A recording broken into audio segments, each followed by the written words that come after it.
Drug abuse amongst particularly young South Africans is growing beyond control.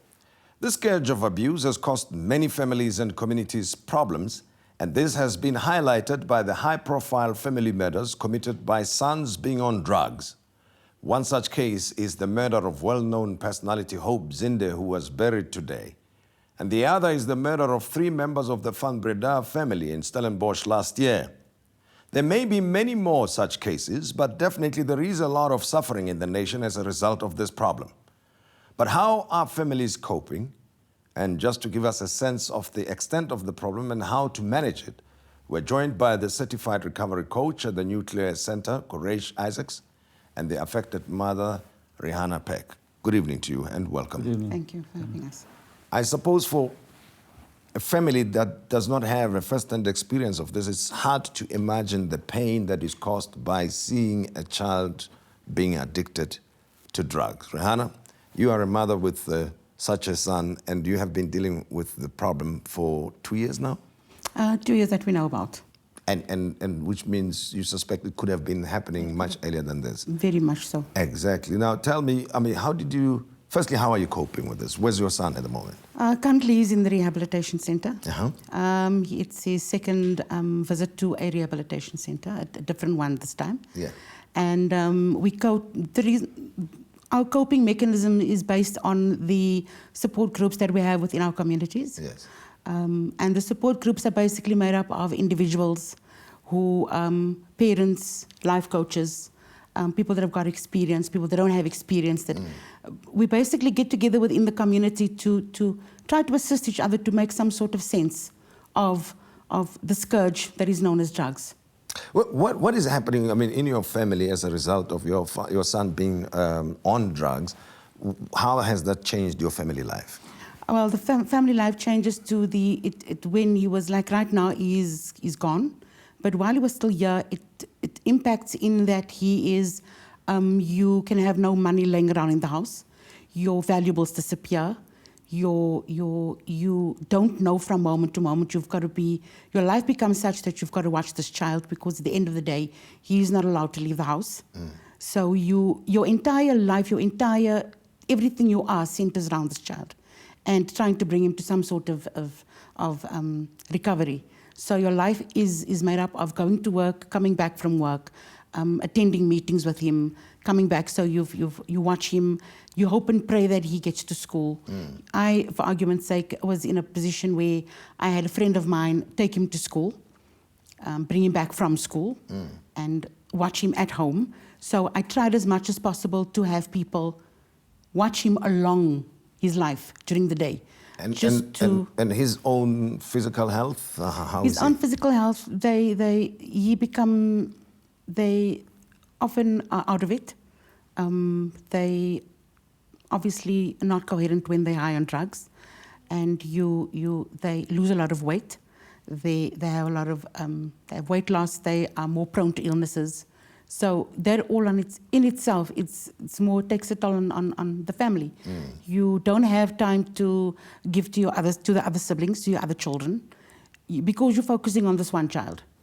Now, you say 2 years that you know of. He's 18 now, meaning that you realized that there was something wrong with him when he was around 16, and you suspect he may have started much earlier. What did you notice to be the difference? What alerted you to the fact that your son is addicted to drugs? I was alerted to my son having been exposed to or using drugs by the community policing forum, advertising it on the policing forum on that Saturday afternoon. So-and-so's son caught with drugs at Florida Lake. That was my first exposure. A very rude exposure, I might add, but yeah, that was my first exposure.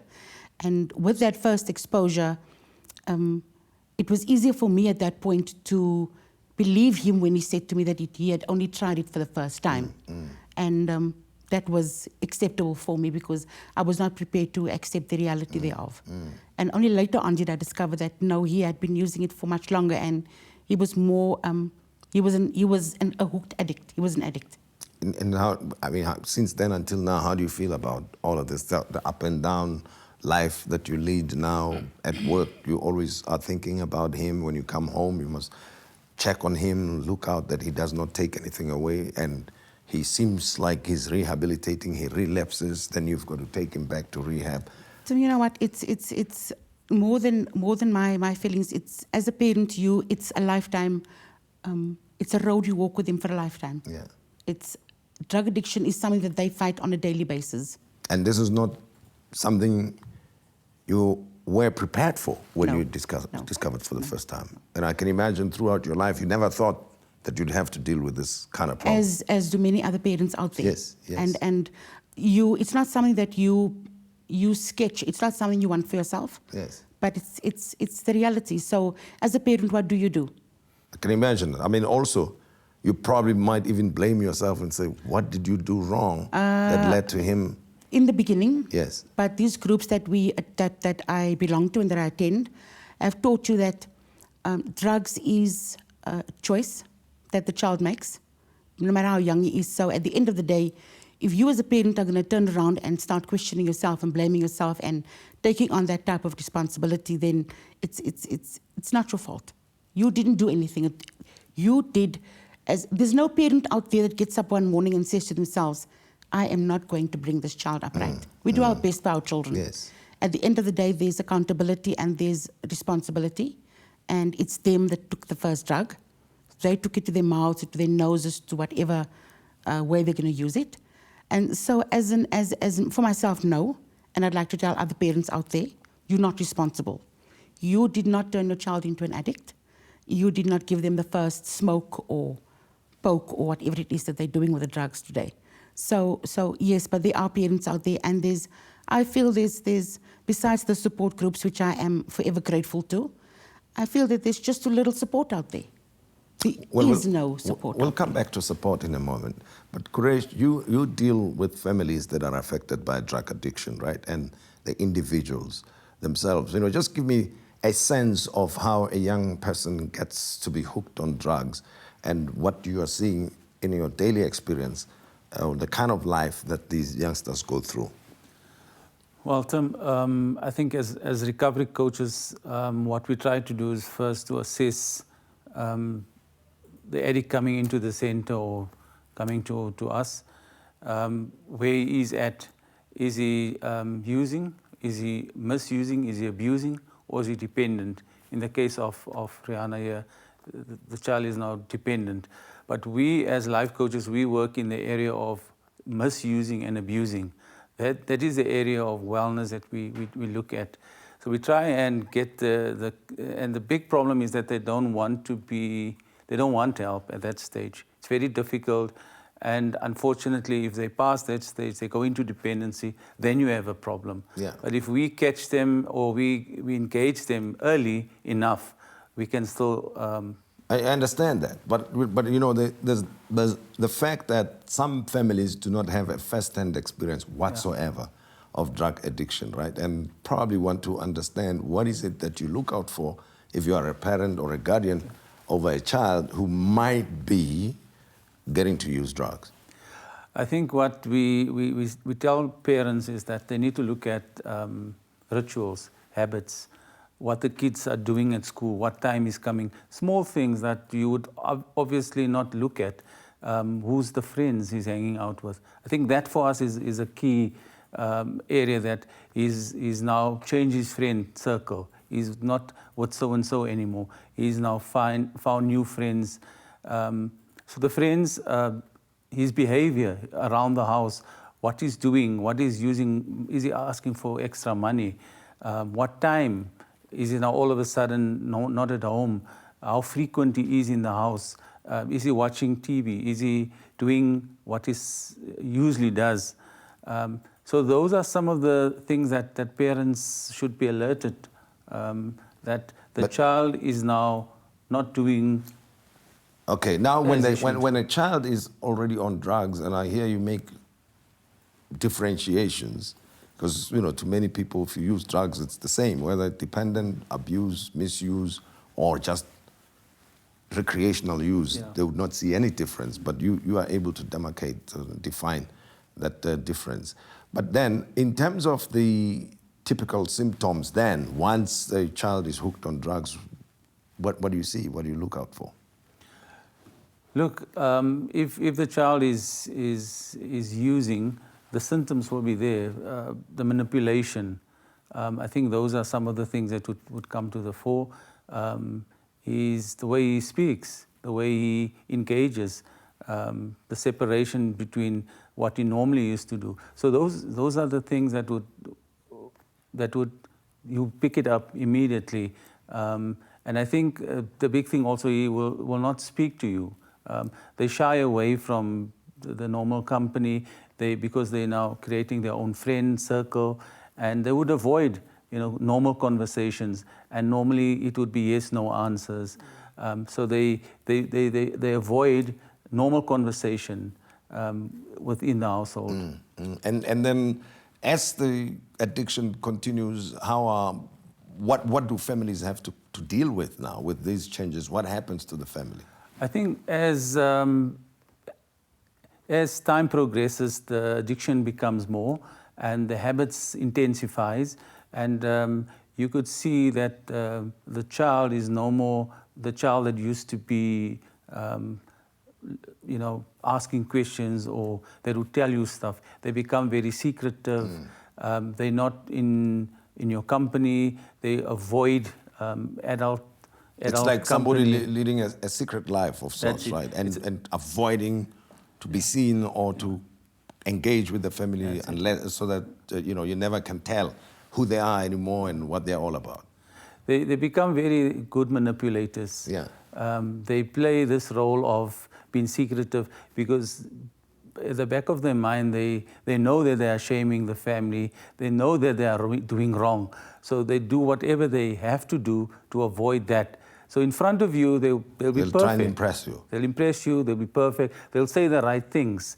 They'll make the right noises. But deep down, he knows that he's or she that they're busy with But drugs. now I've heard of stories, and Rhihaana, please share this with me as well. Share with us that in some instances, parents have barricaded their bedrooms. Right? They've put on burglar doors and so forth. Yes. Because it's true. It can reach that extent because at the end of the day, if an addict wants to use, and you are stopping him from, if you have stopped him from money and you've stopped him from valuables, you've locked everything up in one particular place, and you will do what is necessary to get to what it is that he needs to. An addict is the type of person that will do whatever it is that he needs to do for his next fix. Yes, and which includes, because stealing from the family is a commission of a crime anyway. He can steal, right? He can hurt you, he'll do what is necessary. Now, I don't know how to ask this question, but let me ask it anyway. When you had the story of Hope Zide that we referred to, yes, what went through your mind? You could relate to what happened? You could understand to some point? At one point when my son was still at home, I have another sibling, and or rather I have another daughter. I have a daughter, he has a sibling. And my one thing that I always said to her was that if you get home from school before I'm there, don't engage him, don't confront him, because she's the older, yes, he's younger. Don't confront him, don't engage him in any argument. If you get home and he is there and he's with friends, don't enter the house, stay in the car, ride by and come to me at work. And that's what's... I did not trust him with her. Yeah. Which, again, I would imagine is what... Those are the type of instructions. You must understand one thing, one important fact that we seem to forget, and is that once a person is addicted to drugs, he is no longer your child. Drugs have changed the thought pattern in his... Drugs changes the mind, the thought pattern. Are there any particular drugs that we should be concerned with, or it's okay to speak about them in this generic fashion of just saying drugs without being specific? Drugs is drugs. You'll find drugs, people say that, you'll find some parents will say, don't worry, he's only smoking dagga. No, it's not acceptable. Dagga is dagga, it's a drug, and dagga is a gateway drug. Dagga is the gateway to any other drug. It's the gateway to your hardcore drugs. And Kureish, from your experience? Tim, we find that kids come in there with all sorts of drugs and they just graduate from the Oka pipe, from cigarettes, Oka pipe, Dacha, and then they go into cat. And eventually, parents start worrying if the kids have graduated to tik, for example, or heroin. So it's the drugs are freely available in the communities that we're living in. It's there. It's available. Why is it growing? I thought at some point, when it became a public issue, that somehow it can be contained or even reduced, but it seems to be getting out of control. I'm not sure if one is. It's not getting out of control. It's already out of control. Yeah. And to contain it, I don't think it's an issue. The issue that we as coaches and as parents and as support is how do we educate our kids? Yes. That is the level to say, how do I teach my child about drugs from a very early age and stop it at that age, yes, rather than letting him experiment and then wanting to recall him afterwards. Yeah. Then it's unfortunate too late. So at the end of the day, it means we've got increased parental responsibility than ever before. Even if you don't have the problem in the family, familiarize yourself with it and start coaching your children. Then you spoke, Rhihaana, about lack of support. What did you mean by that? Lack of support from where? Tim, you know what, drugs, the abuse or the use of drugs has become, it's reached such proportions that it's no longer a parent problem, it's no longer a school problem, yes, it's no longer a community problem, it's a countrywide problem. Yeah. We need support from the support groups that I belong to. We meet on a weekly basis and we test the addict on a weekly basis, and all of this comes out of our pockets, or we raise funds. We need to raise funds because at the end of the day, these are our tools. We need the tools to keep our children clean with. And at the end of the day, if we need support, we need government institutions to come in. And we know that there are government institutions that say that they are active in drug prevention. Now, let me interrupt you there. So, Kureish, from you say the problem is out of control, but it may scare many people who say there's nothing we can do about it. In conclusion, what can we do? I think there's a great need for education, parents, and also what we're doing now with the coaching is to skill more coaches, recovery coaches, so that they understand addiction first, and then they can assist and pick up these warning signs early, so that we can start dealing and working with these kids at a very early age, so that we don't sit with them once they start using for 2 years. Now we pick it up. I think then it's a bit too late. So it's detecting it early, educating parents, and doing something about it. This tough love approach as early as possible. And of course, the part that has to be played by the authorities to stop the dealers from dispensing the drugs and getting children hooked on drugs at a much earlier age. Exactly. Rhihaana, thank you very much. And Kureish, thank you for talking to us. It's a never-ending story. It's not a story that we're going to talk about and move on. It's something that requires further action. Appreciated your time. Thank you. Thank you.